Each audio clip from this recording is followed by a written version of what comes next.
ABC 10 News at 7 starts now. People in one Carlsbad neighborhood are being told to be extra careful after a woman was stabbed to death on a hiking trail. Good evening. I'm Kimberly Hunt. And I'm Steve Atkinson. Today, police announced the woman found dead yesterday on the Haas Grove Trail East was stabbed to death in broad daylight. People who live in the area are understandably shaken. New at 7, our ABC 10 News reporter Laura Acevedo talked to one of them. Laura. Well, they tell me that they are afraid. They tell me this is an area that is typically very quiet, a place where people come to walk their dogs or get some exercise after work. But now they are thinking twice about doing so. Now, the woman was 68 years old and she has been identified, but police have not released her name yet. Police believe she was stabbed while she was either walking or jogging. Police say they got a tip from someone who said they saw someone in the area at the time of the incident. Locals just want whoever did this is caught. I mean, my reaction was, I'm not going to walk in these woods again anytime soon. It's terrible because it backs up to a residential area. I'm very surprised.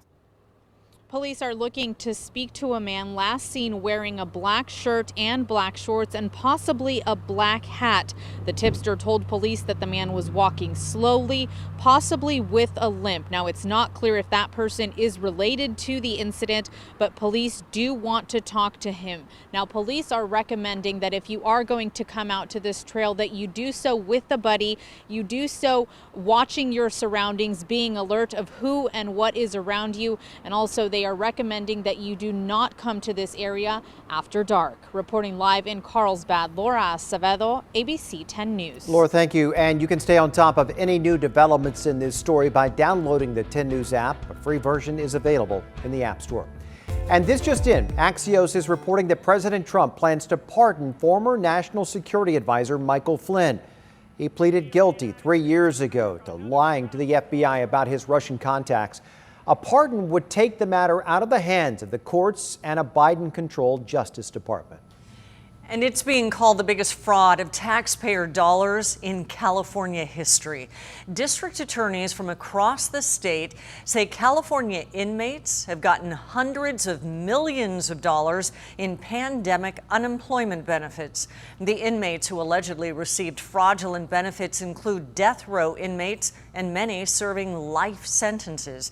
And that includes San Diego native and wife killer Scott Peterson, and Susan Eubanks, who was convicted of killing her 4 sons in their San Marcos home in 1997. There's been 133 death row inmates that have claims in their names. 133. There's over 700 people on death row.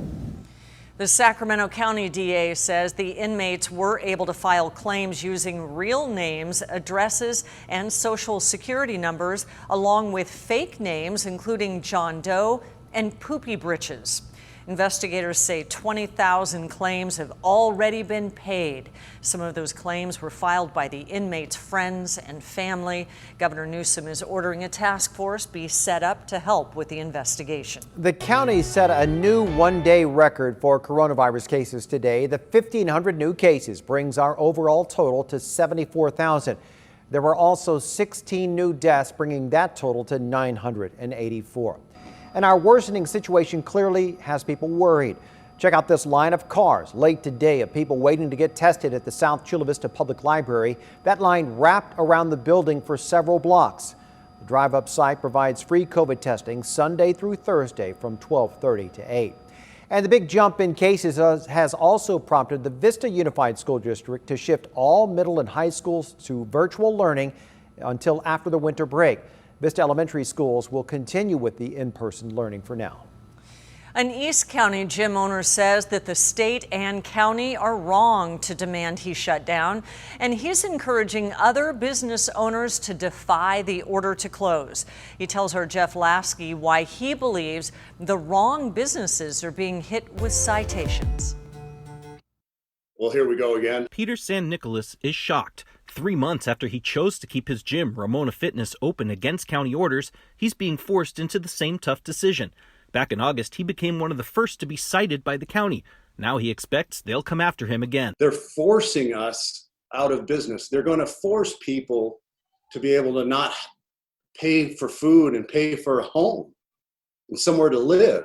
I mean, we're talking about just basic necessities, and they're pushing us to the limit. San Nicolas isn't against taking safety measures to prevent the spread of COVID-19, but he says closing gyms just won't help. We know for a fact that the cases aren't coming from the gym business. We've had over 25,000 check-ins since June, and we've had no cases of COVID here at the gym. We checked the latest outbreak numbers from the county. From June 5th through November 14th, there were more than 56,000 COVID cases.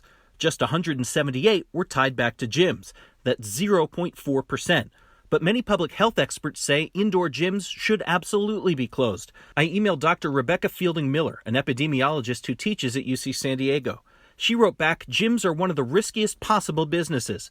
By definition, people are breathing heavily in an indoor space, which is a recipe for spread. And while I haven't been inside a gym since March, I would hazard a guess that gyms that are threatening to defy county orders are also not gyms that are enforcing masking policies. While San Nicolas disagrees, he says the government should at the very least be offering financial help. I don't know exactly what the answer is, but the answer is shutting these businesses down and making them go out of business. Jeff Lasky, ABC 10 News. And that financial help could be coming. County supervisors will vote tomorrow on $20 million in relief for businesses forced to close in the purple tier. The FDA is now reviewing the results of Pfizer's COVID-19 vaccine trials, and Moderna is expected to submit its application very soon. Our 10 News anchor Derek Stahl goes in depth to explain how getting the vaccine into people's arms will rely on a very cold ingredient. San Diego Ice Company in the Midway District says it's already fielding calls from hospitals and clinics looking to order dry ice. We are pretty much going to be the main product that's needed. Without this dry ice, there is no vaccine. Dry ice is carbon dioxide in its solid form, and it's critical to shipping and storing Pfizer's COVID-19 vaccine. While Moderna's vaccine can be stored in a standard freezer, Pfizer's mRNA candidate needs to be kept at 94 degrees below zero, colder than winter in Antarctica. The company says once it gets the green light from the government, it will pack vials in boxes with dry ice and fit them with sensors to constantly track location and temperature. Each box can hold up to 5,000 doses. Pfizer will then ship the boxes from sites in Kalamazoo, Michigan and Pleasant Prairie, Wisconsin via UPS and FedEx, sending them to hospitals, clinics, and pharmacies across the country. From there, vaccination providers can store the doses in ultra-low temperature freezers.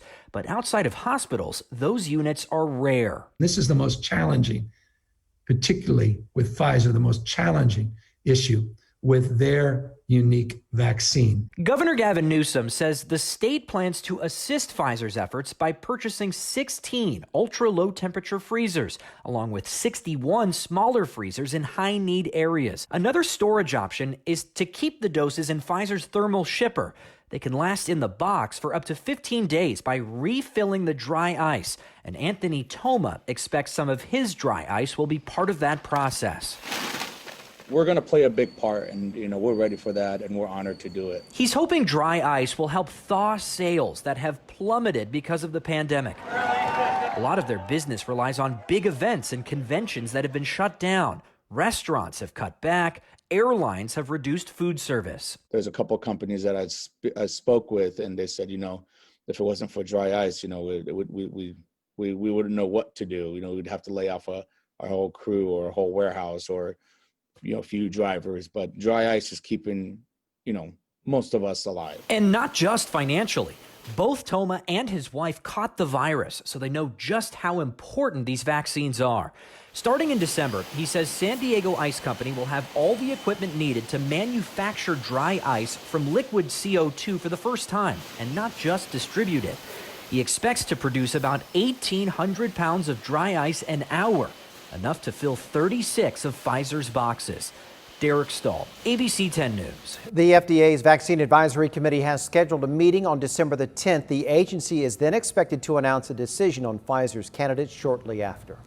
Well, despite warnings to keep things small, a sizable number of San Diegans will not be changing their Thanksgiving routine this year.